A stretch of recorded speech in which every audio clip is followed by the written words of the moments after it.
Midnight horror show, मंगलवार special suspense सत्य कथा प्रहार।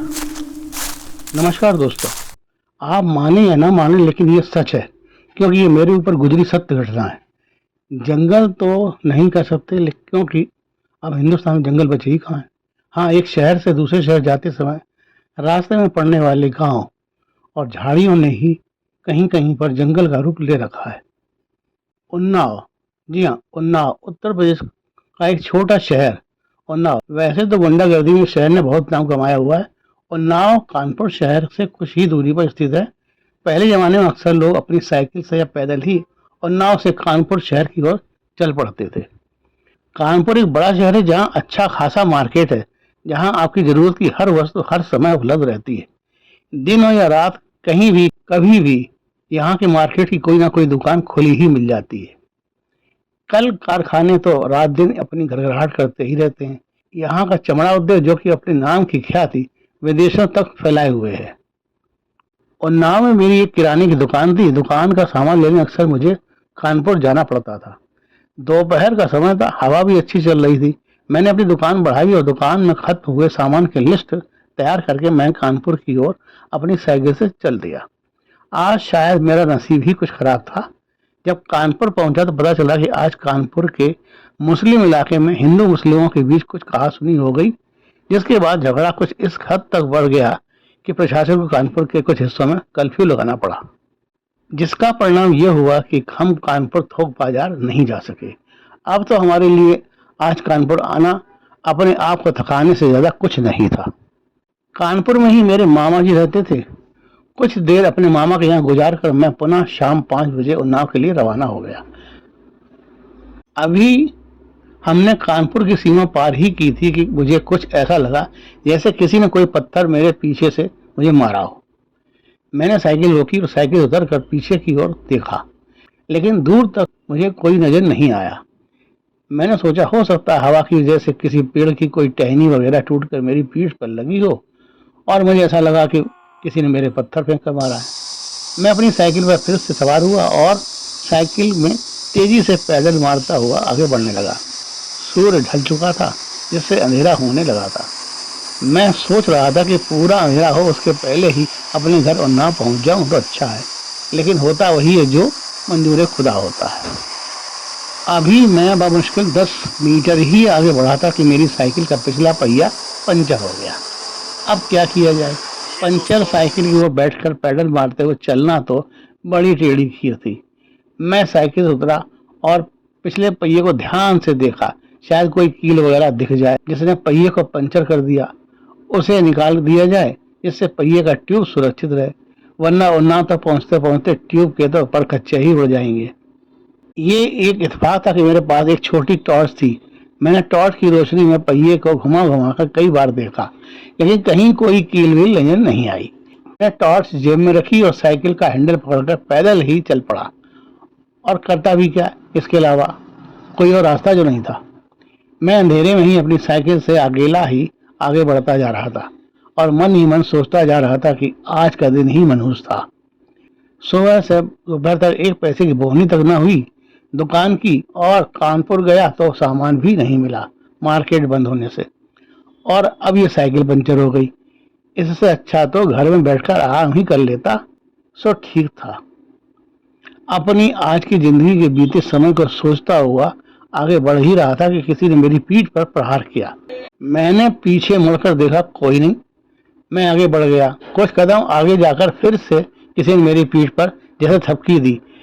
मैं जैसे का तैसा ही एकदम ठहर गया। मैंने बिना पीछे मुड़े ही पूछा, हाँ जी, क्या बात है, क्या चाहिए आपको? पर कोई आवाज नहीं आई। मैंने कहा, मैं पूछ रहा हूँ क्या चाहिए आपको? मुझसे कुछ चाहिए क्या? ये ऐसे बार बार मेरी पीठ पर थपकी क्यों मार रहे हैं? क्या किसी बात की शाबाशी दे रहे हैं मुझे, या मारने की सोच रहे हैं? अभी तक मेरे अंदर डर नाम की कोई चीज नहीं थी। मारने की सोच रहे हैं क्या? सुनते ही एक लाल रंग का किसी पुरुष का पंजा अचानक से मेरे सामने आ गया। मैं उसे देखकर भी नहीं डरा, लेकिन जैसे ही वह मेरे सामने आकर मेरी साइकिल के हैंडल को स्पर्श किया कि मेरी साइकिल ने मुझे तेज करंट का झटका मारा। मेरे हाथ से साइकिल का हैंडल छूट गया। मैंने कहा, कौन है? आप क्या चाहते हैं मुझसे? अब मुझे कुछ कुछ भय सा सताने लगा था। मैं सोच रहा था अब ये कौन सी नई मुसीबत गले आ पड़ी। पता नहीं आज की रात घर पहुंच भी पाऊंगा या नहीं। मेरी साइकिल गिर पड़ी। मैं सीधा खड़ा उस पंजे को देखे जा रहा था। अब तक उस पंजे से उसी लाल रंग की कलाई बाहर निकल चुकी थी। धीरे धीरे उस पंजे ने पूरे हाथ का रुख ले लिया और फिर एक एक कर पूरा मानव धड़ बन गया और फिर दूसरा हाथ और पैर भी सामने आ गए।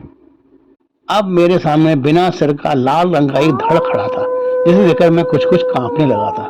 लेकिन कहते हैं जो डर गया सो मर गया। मैं इसी बात को बार बार अपने मन में दोहरा रहा था। वह बोला, डर गए क्या? मैं सिर कटी वो लाश हूँ जिसे 5 दरिंदों ने बड़ी बेरहमी से मारा था, और उन 5 दरिंदों में एक तुम भी थे। क्या? मैं भी था? लेकिन मैंने तो कभी किसी का खून नहीं किया। मैं कैसे हो सकता हूँ? आपको पहचानने में कुछ गलत फहमी हुई है। मिस्टर सो एंड सो, आप जो भी हैं, मैंने कभी किसी का खून नहीं किया। मैंने तो कभी मांसाहार तक नहीं खाया। आपको पहचानने में जरूर कोई गलती हुई है। मुझे जाने दें, वैसे ही काफी देर हो चुकी है घर पहुंचने में। वो बोला, जाना चाहते हो ठीक है, लेकिन तुम्हें मेरा एक काम करना होगा। वो देखो बाईं ओर पीपल का पेड़ दिख रहा है ना? मैंने कहा हाँ दिख रहा है। जाओ, वहां मेरी खोपड़ी पड़ी है, उसे लाकर मेरी गर्दन पर रख दो। बस इतना काम कर दो, फिर चले जाना। मैंने कहा अगर वहां तुम्हारी खोपड़ी नहीं मिली तो फिर क्या तुम मुझे मार दोगे? नहीं, जब तक तुम मेरी खोपड़ी लाकर मेरी गर्दन पर नहीं रखोगे तब तक मैं तुम्हें माफ नहीं करूंगा। जाओ लेकर आओ मेरी खोपड़ी। मरता क्या ना करता, मैं उस पीपल के पेड़ के पास गया। देखा सच में एक कुचली हुई सी खोपड़ी का कंकाल वहां पड़ा हुआ था, जिसमें से बहुत तेज सड़े मांस की बदबू आ रही थी। मैंने किसी तरह उसे उठाया और उस नर कंकाल की गर्दन पर रख दिया। जैसे ही मैंने उस खोपड़ी को उस नर कंकाल के ऊपर रखा, एक तेज चमक के साथ वह पूरा धड़ पता नहीं कहां आसमान में उड़कर गायब हो गया। उस कंकाल के गायब होते ही मैंने अपनी साइकिल वहीं छोड़ी और जितनी तेज हो सकते दौड़ लगाना शुरू कर दी। मैं लगातार दौड़ता ही गया। मुझे बार बार ऐसा लग रहा था जैसे वह मेरे पीछे आ रहा है, लेकिन वह सिर्फ मेरा वहम था। मैं दौड़े जा रहा था। मैं तब तक दौड़ता रहा जब तक कि मैं अपने घर के दरवाजे पर नहीं आ गया। घर के दरवाजे पर आते ही मेरे पैर जैसे उखड़ गए और मैं दरवाजे के बाहर ही गिर पड़ा। जब मेरी आंख खुली तो मेरी पत्नी मीरा और मेरा बेटा राहुल मेरे पास भरी आंखों के साथ बैठे थे। मेरी खुली आंखें देखकर मेरी पत्नी और मेरा बेटा मेरे ऊपर झुक गए और जोर जोर से रोने लगे। मैंने जमीन पर लेटे लेटे ही कहा, रो क्यों रहे हो तुम दोनों? राहुल ने बताया, पापा आप कहाँ गए थे? आपका ये हाल कैसे हुआ? मैंने कहा, मैं शहर गया था दुकान का माल लेने, लौटते पर बस बच गया बेटा। मैंने देखा मेरे हाथों से सड़े मांस की बदबू आ रही थी। मेरे कपड़े खून से लथपथ थे। मैं समझ नहीं पा रहा था कि मेरे कपड़ों पर यह खून कैसे लगा। मैंने अपनी पत्नी और राहुल को अपने से थोड़ा दूर किया और सीधा बाथरूम में आने चला गया।